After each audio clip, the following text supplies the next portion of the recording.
morning, everyone. Welcome to the 2017 All Hands eWeb meeting. My name is Mark Hankins. I'm a supervisor of electric operations. I've been with eWeb for 18 years. Good morning. My name is Paul Delabertis. I work in water operations.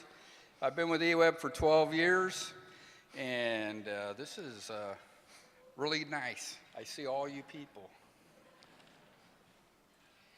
You got to read the script? No script. So I just want to let you know, first thing is that this is a presidential election year. You know, we just got an inauguration. The longest inauguration was like 1 hour and 45 minutes. The shortest one was 2 minutes. Frank tells us that he's going to be somewhere in between that when he's talking today. Hopefully. All right, go ahead. Okay, so there's a lot of value in getting everyone together here for us. Part of it is taking a look back at what we accomplished in 2016. Sometimes you have to look back and realize what you've done and the value of that going forward into 2017. Also, taking a little time to get to know people or maybe get to say hi to people we don't normally get to work with. And at least at this kind of a thing, we'll get it from the horse's mouth, so to speak. And that way we know what's going to take place with our organization for the following year. So the agenda this morning, we're going to kick it off with our General Manager, Frank Lawson, reflecting on 2016. And then about 8:10, we'll have a break for about 20 minutes, chance for you to grab some more coffee.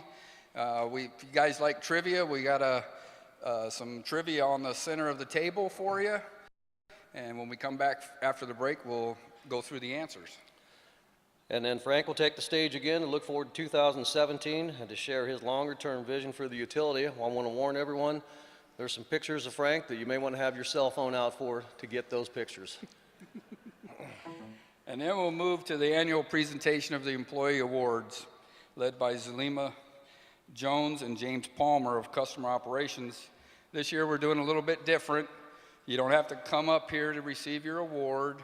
What we're asking is that whoever wins the award, that everybody at that table point to them, because we're going to have runners that are going to bring the award to that person. So we need participation by everybody to make sure that we can find them. And finally, we'll wrap up around 9:30 and get everyone back to the office or the field. Oh, hang on a minute. I got a couple more things I'd like to add to the agenda. Oh, there's a squirrel.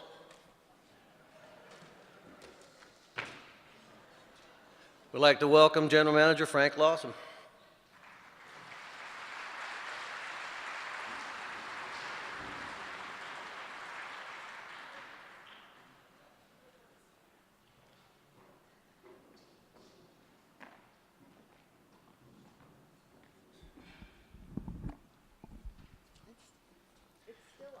So good morning.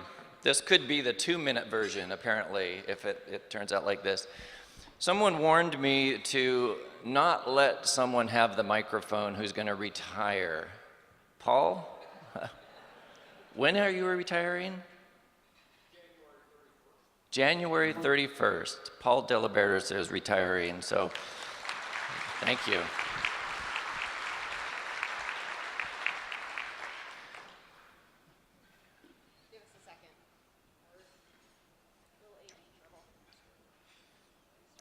So a couple things just while they're getting this going. The last couple years, this is the third version of the All Hands meeting, really more known as our annual team breakfast. And so it's an opportunity for us to get together as a group, an entire utility, reflect on what we've done and look forward at the same time. And so one thing I've always wondered when I'm sitting in the audience the last couple of years is, how much does this meeting cost us? I was always sitting and wondering.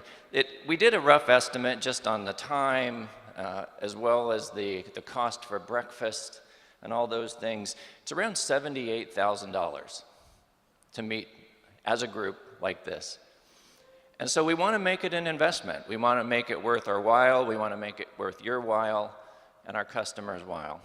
And so it is important to take the opportunity when we have it. We do it once a year, and we want to make it worth your while, and at the end, hopefully you'll say, yes, I'm glad we came, I'm glad we do this, I'm glad we recognize each other. There are a couple of guests that I wanted to introduce. If they could just stand up really quickly. There's one of our commissioners is here. John Simpson, are you back there somewhere? Oh, he's in the middle right here. That's John Simpson. He's one of our commissioners. Welcome, John. And then I thought I saw our future engineering manager earlier as well. Rod Price, are you out there somewhere? Oh, he's standing up in the back. Welcome. At least for now, you owe us $12.95 for the breakfast. This was last year's breakfast. Anybody recognize that? You know, we asked for feedback after this meeting, and one of the most popular pieces of feedback we always get is about the breakfast.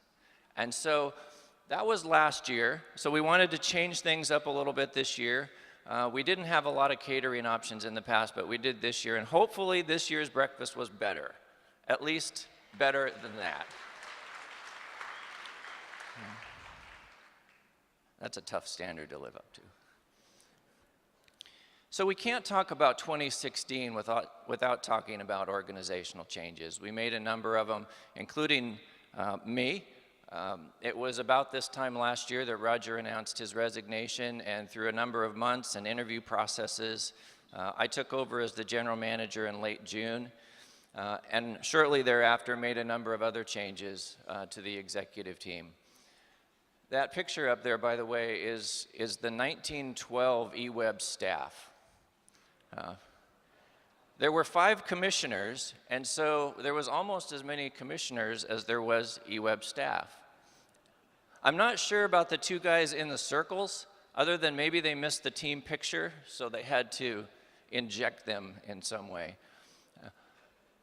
I really wanted to thank the organization for really understanding and helping me as the general manager.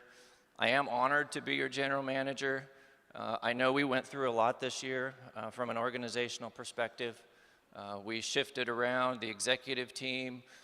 We changed departments around. We tried to look at an internal and an external focus, both from operational perspective as well as from our customers. And so your support, your guidance, I had an opportunity to talk with almost everybody in the room from at one point or another. Some of you gave me very direct feedback on where we were going and where you thought we were, and the goods and the bads and the uglies of the organization, and that was incredibly helpful. But I did want to thank you just right up front for helping me in the position and making me feel welcome in the position. So thank you very much for that. Financially, the utility, both utilities actually, the water and the electric, we're in a strong position. We had a good year from a financial perspective, and it was this meeting in 2015 that we challenged the organization to come up with $2.5 million worth of cost reductions.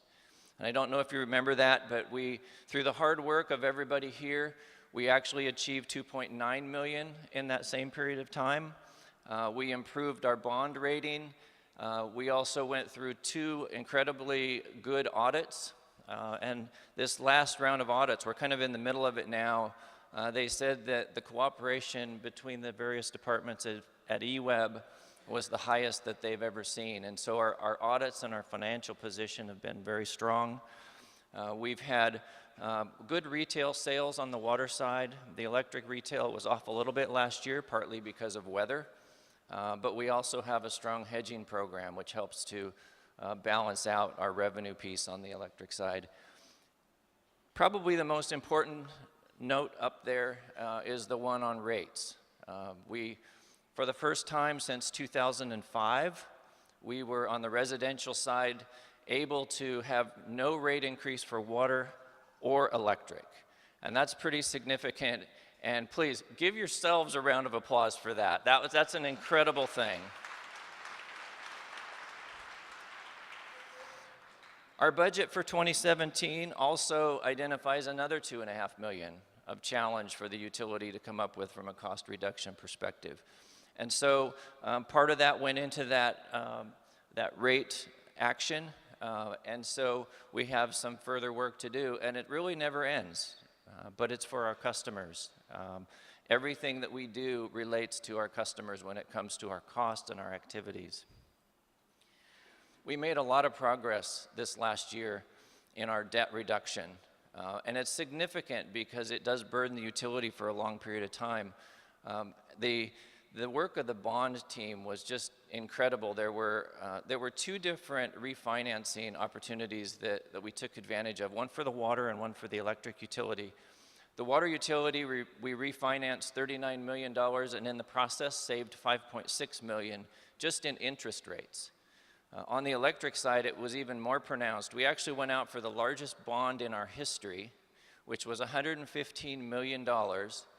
We refinanced a number of different previous bonds, and in that process, we saved $19 million. Most of those savings over 5 to 8 years. And so the bond team that did that, and that's a lot of work if you've never been through where you go out and actually apply for bonds. It's quite a process. The documents are hundreds of pages of details, financial statements, information on the utility, on our pricing, on our strategy. You have several meetings both here and in New York City, and so that was a tremendous amount of work, and we saved between the two utilities roughly $25 million, and that was really well done by that team. The picture up there is of Smith Creek, which was a former resource that we owned that we divested, and we finished that sale in 2016.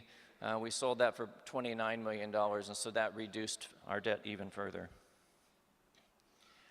The EMX work, we'll get into a few projects now. The EMX work was both water and electric. Really lasted about 3 years, and for all intents and purposes, we have completed the project. 72,000 hours of our time was invested in this. It was paid for by LTD, which was nice, but 72,000 hours, and on the water side, about 4,500 feet of water mains were relocated. We had 25 new fire hydrants that we put in, and 181 new services that were relocated along West 11th, 6th and 7th, Garfield, kind of through that corridor. On the electric side, we relocated 50 poles and put in 62 new vaults, and again, almost 200 different services. And a lot of this work occurred at night as well, sometimes at night, sometimes during the day, and so the safety factor and the safety emphasis was incredibly important. And so the people who are working on designs and the people who are working in the field did an incredible job with EMX, and that project is now over. So that was a good thing to complete in 2016. Hayden Bridge, beautiful facility. We've invested $30 million in Hayden Bridge over the last 10 years. And the picture on the left there is the new South Side Pipe Gallery, which is, you know, I was actually up there in September, and they told me it was going to be 2 weeks. And so I was up there last Friday. They told me it was going to be 2 weeks. So it's getting closer. Apparently, sometime in the next month or so, that's scheduled to be completed. And that's really a wonderful facility. We've invested in it, and so it's really something to be proud of. They also did that. They took offline the south filters. They did it in June and July timeframe, which is really our peak water usage period. And because of that, we had very little redundancy in the system, and so the operators and the support staff at Hayden Bridge did really an excellent job managing a resource that was really on the hairy edge with no backup resource to it. So they did a wonderful job up there. Water delivery, 90% of our project scope was completed in water delivery. A lot of work on mains and valves, including the one on the far right, which was West Amazon. So we did work there. We also, on the water delivery side, worked on some pump stations. This is the Shasta 1150 pump station, which is a unique one for us. It's the first one that offers variable speed pumping, which gives us a lot of operational flexibility. allows us to vary the pressure in the Shasta pressure zone. It also has a backup generator, automatic transfer switch, and a number of features that will make it really flexible from an operating standpoint, and probably the future as far as pump stations go. That one's kind of in the final phase of testing. Again, 2 weeks. I heard Jason told me 2 weeks, so apparently that's the theme for the meeting, is just give us 2 more weeks. It's really getting close. We're in the final testing phase for that. Second source, we made progress on second source in 2016. We have purchased the land where we have the new intake. During my tour around and talking with a lot of groups, we did talk about second source and the importance of it from a community perspective. We've done a lot of testing on the water, and the second source is located really near Mount Pisgah, where the confluence of the Coast Fork and the Middle Fork come together. We've done a lot of testing on that, and out of that testing, there's a few things. We're probably going to add a new process, new for eWeb, but pretty standard process, and that'll be using ozone in the filtration process, which the intent will be to produce water that's as good or better quality than the Hayden Bridge facility. One of the things that we've also recognized, we talked a lot about this when it comes to customer confidence and dealing with the public, is that it's important to craft and send the message and communicate and be open with the public and transparent. And one of the opportunities to do that was with our Willamette source. We recognized that community acceptance of this source is important, and so Public Affairs and Marketing did a really phenomenal job on getting in front of this issue and starting to communicate our message, and so we'll play this.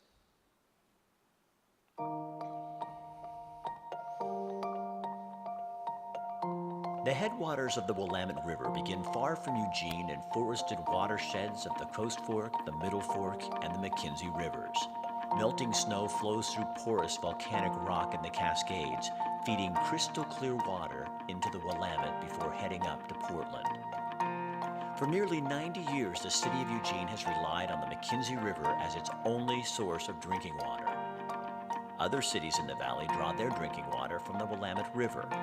After years of careful planning for the future, eWeb will join Corvallis, Wilsonville, and other communities by tapping into this high-quality water source. Eugene will continue to rely on the McKenzie River as our primary drinking water source, as it has for many generations. But as we look into the future, having only one water source places us at great risk during an emergency. Eugene is the largest city in the Pacific Northwest without an alternate supply of drinking water. With just a few days of storage, a natural or human-caused disaster could mean nearly 200,000 people would be without water for days, weeks, or even longer. Clean water is vital to public health, safety, and the economy. So planning is underway for eWeb's biggest investment in water reliability, an alternate water source on the upper Willamette River. The new intake is near the confluence of the Coast and Middle Forks, where thousands of acres of land are already protected for natural habitat and recreation. Groups like the Nature Conservancy, Friends of Buford Park, and Lane County are working to restore the confluence area, making this an ideal spot to draw drinking water from the Willamette. We're right now looking at a side channel of the Willamette River at the confluence of the Coast Fork and the Middle Fork, which drains the beautiful Waldo Lake. This is phase 2 of a 3-phase project that stretches over 6 miles on the Middle Fork of the Willamette, just upstream from eWeb's new water intake. And in particular, this confluence area is a dynamic area for wildlife and an important opportunity for restoration. We've been partnering with a lot of community volunteers to clear the area of invasives, to create a design to reconnect the ponds to the river, and implement that this summer of 2016. Healthy floodplains make clean rivers. Studies show the water quality in the upper Willamette is excellent. eWeb testing since 2013 shows water quality here is remarkably similar to that at the McKenzie River intake location, less than 5 miles away. Today, all of Eugene's drinking water comes from the Hayden Bridge filtration plant on the McKenzie River. By 2022, our water supply will be supplemented by a secondary plant on the Willamette River, giving us a more reliable water system for the future. This smaller plant will be built to modern seismic standards and use contemporary technology to increase our resilience during emergencies. This investment will enhance the reliability of our community's most vital resource, clean drinking water, for generations to come.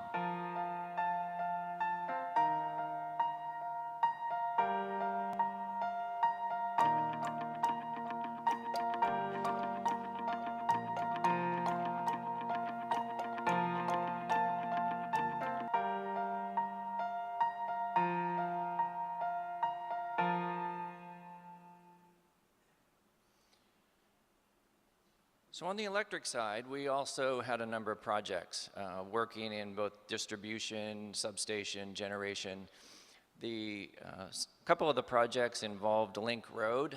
The one on the left up there represents the work we did out on Link Road. And if there is a part of our territory electrically that is challenged with capacity, it's that part of our territory. It's the western side.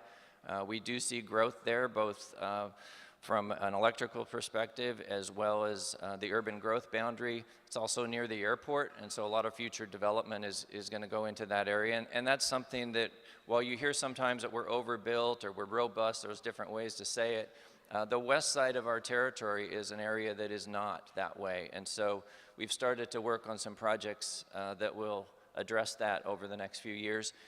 We're also looking at the project on the right there was one that we did.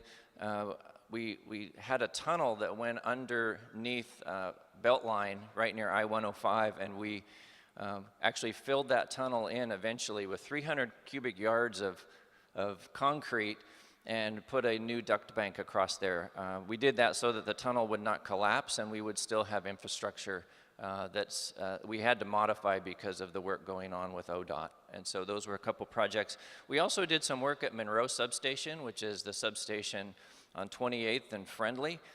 We put in new breakers, both high-side breakers for the transmission line as well as breakers on the distribution side, and did a number of new SCADA projects on the electric side, including at Monroe. So a lot of work happening in the field for infrastructure, water, and electric.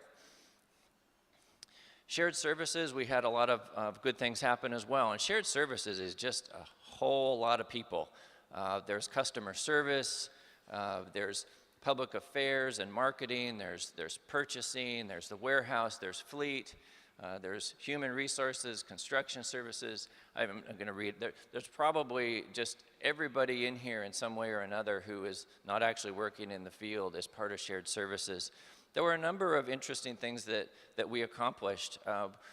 On the IT front, we had a standard to meet by July. It was our SIP standard, and we achieved that and continued to look and enforce SIP version 5, which is a security protocol for the utility.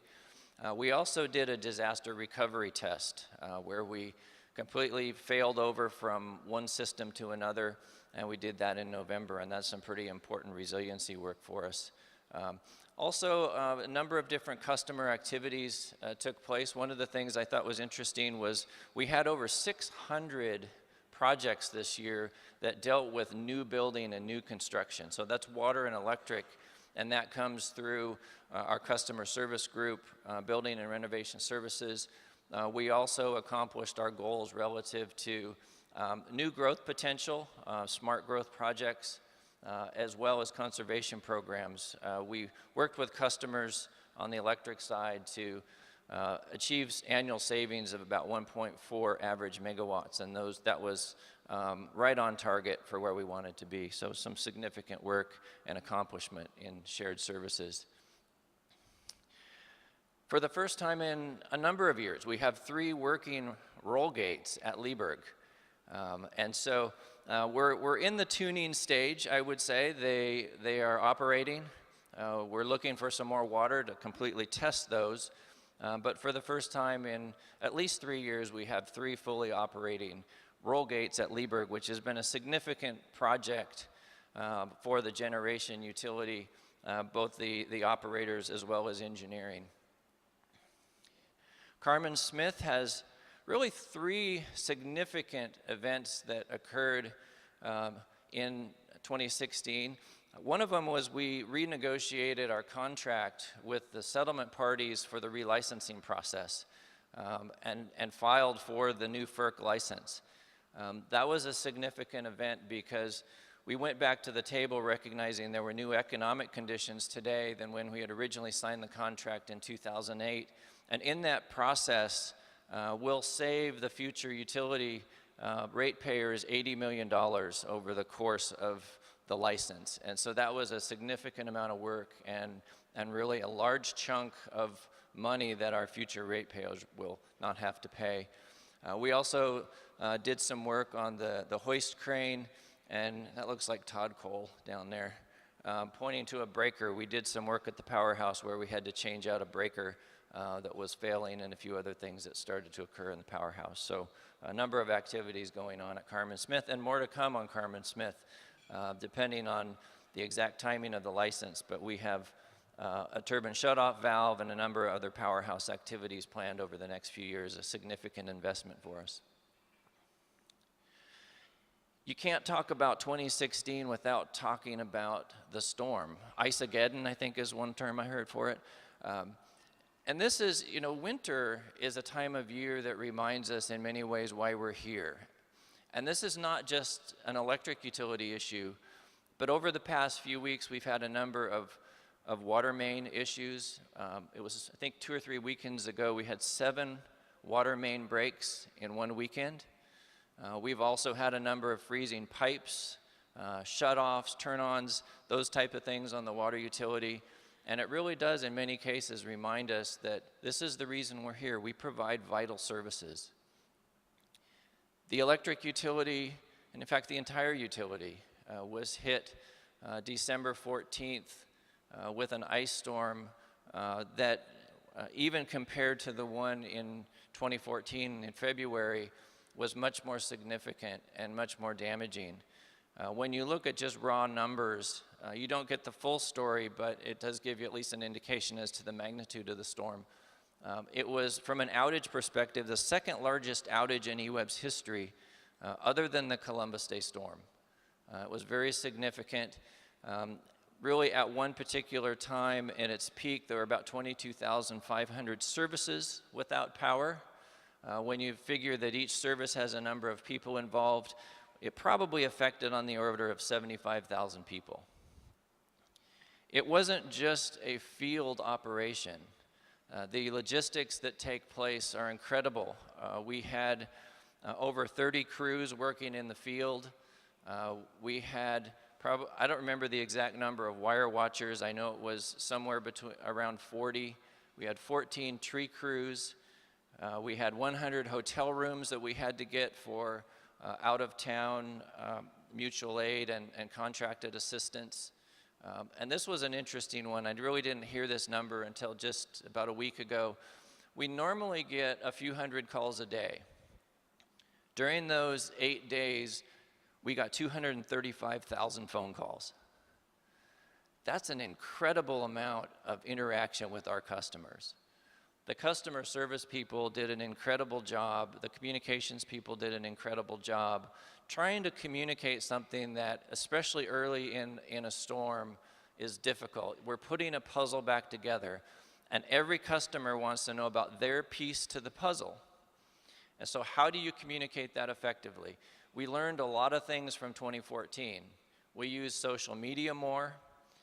We went out and got crews and assistants earlier. We did a lot of logistical changes. And as a utility, we responded really well. I can't tell you how proud I am of the utility for how we responded. I've heard it every day. I go out into the community. I have to do a lot of presentations and that type of thing for various reasons. And the people of Eugene really appreciate the hard work that we put in at the end of last year, trying to get people back before Christmas. It was also important for us to recognize that there are stories behind the statistics. And the only way to really understand statistics and understand numbers is, in some cases, to understand the stories behind the statistics. And so one of the things that we did was we opened our doors to customers to provide us feedback. We had an open house a couple weeks into January, well, it was early in January, where customers could come in and tell their stories. And we heard a number of different stories about communications. We heard stories about wanting to know, about the fact that they wanted their power on so they could get rid of their mother-in-law who was living with them. That was a personal one that I took via email. And it was very specific. Turn my mother's power back on now. Reading further, I recognized that she wanted that because her mother was driving her crazy, and she wanted to get rid of her mother. I've told a few of you this story as well. Driving through a neighborhood out by Oakway Golf Course, my little truck, which you get to see later, but it started making an unusual noise, a thumping noise. And I didn't quite get what that was, and then I realized that I was out there because I was checking to see if certain people were restored or not. The left side of the street had power, the right side of the street did not. And what I was running over was extension cords running across the road. Looking down the road, there were probably 500 extension cords, neighbor helping neighbor. It was really a phenomenal sight to see. It confused me a little bit though, because I'd go along and every once in a while I'd see power in a house on the right, and it was because they had 2 extension cords. So lots of power. We had the opportunity, and like any opportunity, when you're pressed, you do have the opportunity to learn, and I think we learned a lot, and it's going to be things that we work on implementing before the next storm season. But I did want to say thank you to all those who helped with the storm on behalf of the people in the community. I thought we responded really well. I'm very proud of the utility. And I think we've gotten thousands and thousands of thank you notes from customers. But the storm does remind us why we're here. We're here to provide vital services to the community. We do that through water. We do that through electric. We do that through the services that we provide to our neighbors and our friends. Overall, 2016 was a really good year. We made some progress. We had some struggles. We tried some new things. We learned a lot. And it's up to us to then take that forward into 2017 and look what we can do with it, and to change and grow and try new things, make mistakes. And we'll talk about that a little bit more after the break. Thank you for an excellent 2016. Every single person here, and in fact those who are not here, some of which are down in California on a mutual aid trip, thank you very much for a wonderful year. And all your efforts, all your support, all your personal support to me. I am very proud to be your general manager and look forward to where we can go from here. And we'll talk about that after the break. So you guys.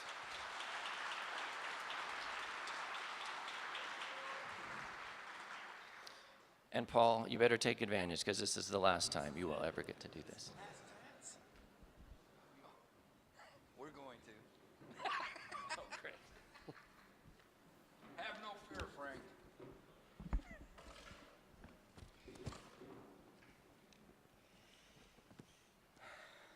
Thank you, Frank, for that resounding approval of our 2016 year.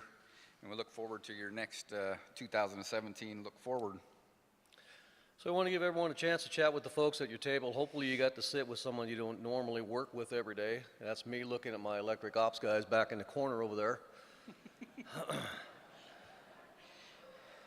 For those of you that like trivia, we got the trivia on the table, so we'd like for you to take a look at that during this 15-minute period.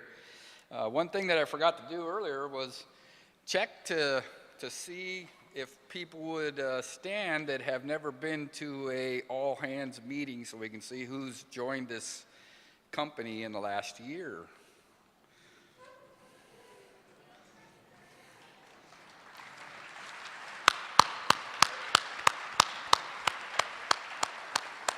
Welcome.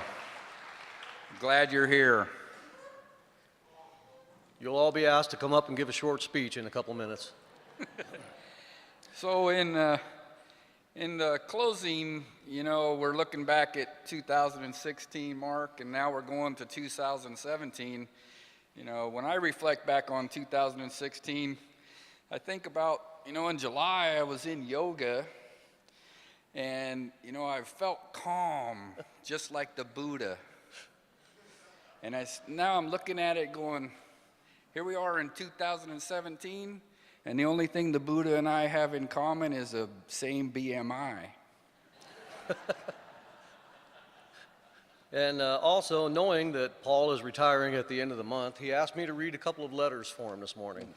Right now? Yes, at my own peril. Oh, gosh. First one is to his manager, Brad Taylor, in water Sorry, Brad. operations. Brad.